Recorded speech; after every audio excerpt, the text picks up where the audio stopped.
આરએમસીની માલિકી અને કોન્ટ્રાક્ટ હેઠળ વાહનોની હવે તપાસ કરવામાં આવશે। ભારે વાહનો માટે ડ્રાઈવરની વય મર્યાદા પણ નક્કી કરાઈ છે। 25 થી 58 વર્ષના ડ્રાઈવરોને કામ પર રાખી શકાશે। ડ્રાઈવરોનું ફિઝિકલ ફિટનેસ સર્ટિફિકેટ લેવાનું રહેશે। ડ્રાઈવર્સને વેલિડ લાયસન્સ પણ આપવાનું રહેશે। ડ્રાઈવર્સની પાસેથી 8 કલાકથી વધુ કામ નહીં લેવામાં આવે। આરએમસી એજન્સી પાસેથી સોગંદનામું લેવાનું રહેશે। વાહનોના ફિટનેસ સર્ટિફિકેટ દર વર્ષે મેળવવાના રહેશે। 1 એપ્રિલથી 30 એપ્રિલ સુધીમાં ફિટનેસ સર્ટિફિકેટ મેળવવાના રહેશે। ડ્રાઈવરની ભરતી કરતા પૂર્વે તેનું ડ્રાઇવિંગ લાયસન્સ 2 વર્ષ જૂનું હોવું જરૂરી છે।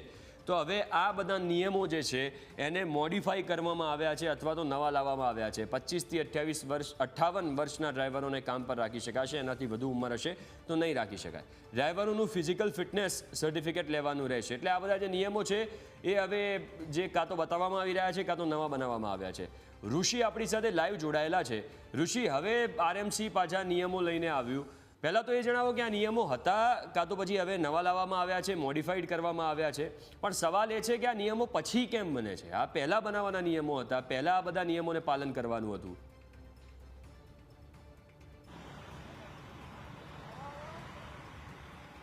નિયમો પહેલેથી બનાવેલા જ હતા, માત્ર 1 કે 2 નિયમ તેમાં ઉમેરવામાં આવ્યા છે। ડ્રાઈવરની ઉંમર 25 થી 58 વર્ષની હોય તે તો સ્વાભાવિક છે। દરેક ઓલા જે અભણ માણસ હોય ને તેને પણ ખબર હોય કે સિટી બસનો ડ્રાઈવર હોય કે એસટી બસનો ડ્રાઈવર હોય તેની વય મર્યાદા નક્કી જ હોય છે। 60 વર્ષથી ઉંમરના જે વ્યક્તિ છે સિનિયર સિટીઝન કહેવાય, અને એ વ્યક્તિને કોઈ પણ ભોગે તેને કાંઈ પણ શરીરમાં રોગ હોય અથવા તો તેની ફિટનેસ બરોબર ન હોય તેને ડ્રાઇવિંગ કરાવવાનું જ ન હોય। હાલ અત્યારે જેને કહેવાય કે ઘોડા છૂટી ગયા પછી તબેલાને તાળા મારવા જેવી સ્થિતિ રાજકોટ મહાનગરપાલિકાની છે।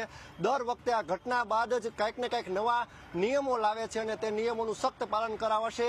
અમે કોઈ પણને છોડશું નહીં, જે કોઈ જવાબદાર હશે તેની સામે પગલાં ભરશું। આ 3 વાક્યોનું રટણ મહાનગરપાલિકાના અધિકારીઓ ઘટના બન્યા બાદ કરતા હોય છે। પરંતુ હાલ જે નવા નિયમો આવ્યા છે તેમાં સ્પષ્ટપણે કહેવામાં આવ્યું છે કે ડ્રાઈવરનું જે ફિટનેસ સર્ટિફિકેટ છે તે આરટીઓ માન્ય જે કોઈ એજન્સીને નક્કી કરવામાં આવે તેને જ ત્યાંથી લેવાનું રહેશે।